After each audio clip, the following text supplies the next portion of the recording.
Hi, Gorky. All things? All good, yeah. All good. Good. Can I just talk away from the match for a second? Just news this morning about sorting out your new contract. How relieved is the word I'm going to use, but I don't mean it that way. But in terms of getting it all sorted out, and what's ahead for you for the next 2 years. Yeah, look, it's been uh, it was a bit of a not drawn out's probably a term I was going to use, but not probably that fitting. It's been a long process, and delighted to get to the end of it. Looking forward to having that put to bed now. Don't have to worry about that. It's maybe about a week or so ago, kind of was able to check that box off my list. So delighted to be able to finally announce it, that we're back on for another 2 years. So looking forward to it and everything that could entail, be it down here or be it back up at home. Can I ask you about the influence that Paul O'Connell and John Folkley have had since they've come in? The lineup seems to be, an area that's Ireland are massively competitive in. The scrum is an area that Ireland are equally probably as competitive also. Yeah, look, I think I mentioned this the last time someone was chatting about Paulie. Paulie hasn't came in and tried to reinvent anything. He hasn't tried to take everything away of what we had learnt before. What he has done is let us continue to work with what we were doing and adding small tweaks to make us better and better, session by session, adding bits of detail that we might be missing, ensuring that we are getting as consistent a line out as possible for be it the hookers, the jumpers, and the lifters, to make sure that ultimately we can have as smooth a week running into the game as possible. And the same with Foggs. Foggs has been incredible with sort of the insight that he's brought into the scrum, and again he's making the scrum feel not only about front row but it's about the 8 players that are in the scrum, because very often what can happen in scrum meetings is happens front rows just sit and talk more or less in a different language than everyone else, and as second rows we just stick our heads in and push. Whereas Foggs has brought a whole new dimension to it, if you like, and is really encapsulating the 8 as one, I suppose, as he likes to put it, to ensure that we're getting those performances throughout the week, building for the weekend, the same as the line-out. Good man, thanks. Have a good week. Cheers. Sinead here in Virgin Media. You seem to slip in very seamlessly into that role of Ireland captain. Is it something now that you've got a taste for it that you'd like to do again? Yeah, I'd love to do it again. I really enjoyed it.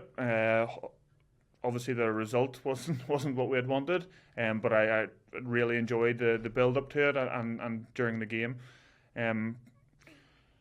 Obviously, there's a pecking order of leaders, if you like, ahead of me, and that's part of the reason why when you mentioned the word seamlessly there, that this team has leaders the whole way through it, and that's probably one thing that made it feel more seamless for me, or made it more easy for me to step into that role. The team that I was put in charge of had leaders from right the way through it, experience and inexperience, who were equally capable with leading each other, and I think that's probably part of the reason why I was able to step in down that pecking order, if you like.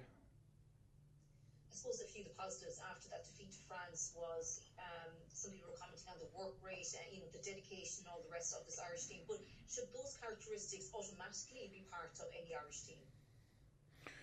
Yeah, you can say that about a lot of things. Like the work rate should be automatically characteristic, the leadership should automatically be characteristic. But in a lot of teams that I've played in, be it Irish or be it Ulster or wherever else, you don't automatically have those qualities. Those qualities have to be worked on and practiced, like everything else. The qualities that are a given aren't always there and need to be continually coached. And probably to touch on what Corky asked there, the detail that Paulie's adding the line out, it's nothing mind-blowingly new. It's the ability to be able to continue and re-coach the small things that everyone, I suppose in inverted commas, already knows, and to ensure that we're staying on top of that.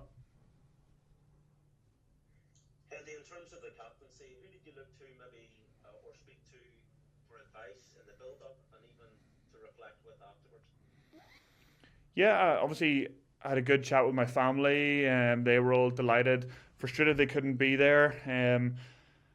I chatted with Johnny prior to a couple of meetings, and I had a chat with Paulie as well around it, and I had a good chat with Rory Best as well. Obviously, naming their three captains who I've been captained by, and I think they're three people who always have set an incredibly good example in any team they've ever captained. So, like I said, with moving into the Ulster captaincy, I didn't want to just fall into the exact shoes of one of them. I wanted to try and get a feel and do it slightly differently in my own way, which I felt I tried to do. But it was an enjoyable experience nonetheless. Iain, if I could ask you, just because of COVID, how stressful was the contract negotiations? We know they spilled into the Six Nations, obviously, but what should be, I presume, quite straightforward for you, Ulster captain, prime of your career, but did it become stressful or did it become very difficult due to the backdrop? Yeah, I would say the initial period was probably more stressful in terms, speaking as a general player in the wider group, being able to, the contract negotiations have been slightly later than we maybe would have initially anticipated, or where they would be in a usual year. That was probably something that anyone in any profession would find stressful, pushing out their security going forward.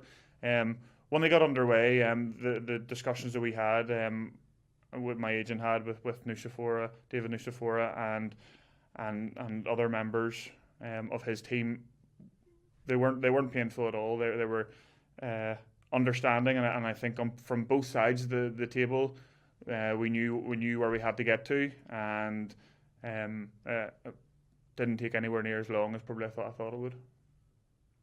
Fair enough. And do you have to be conscious of how, normally this is, as you said yourself, normally it's put to bed, and normally you're in the middle of the Six Nations and that's the overwhelming focus. Do you have to be conscious of a couple of guys who are still not as clear cut as you, not out the gate in that regard?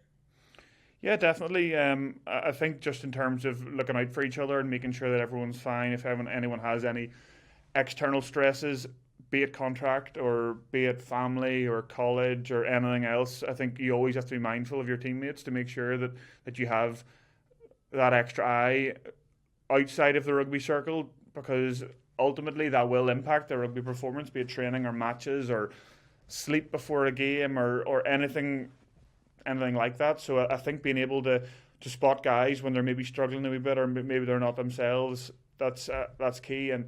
And Andy Farrell's great for it. He's good for picking up when guys aren't feeling great and checking in on guys, and it's something I think probably this whole group are pretty good for as well. Thanks. You've obviously been down the sort of the contract routes before, like several times in your career. Just curious, like behind the scenes, has the landscape changed in terms of offers from elsewhere, in terms of COVID and stuff? Like, has it been kind of different in that regard? You know, you're trying to find out if I had any other offers, or? I'm sure you did, but I'm just wondering, like, is it less so now? Like, are clubs kind of not, throwing the cash around maybe as freely as they might have once would? It's a difficult one to put it. Obviously, most of the Irish contracts have been done a lot later than everywhere else.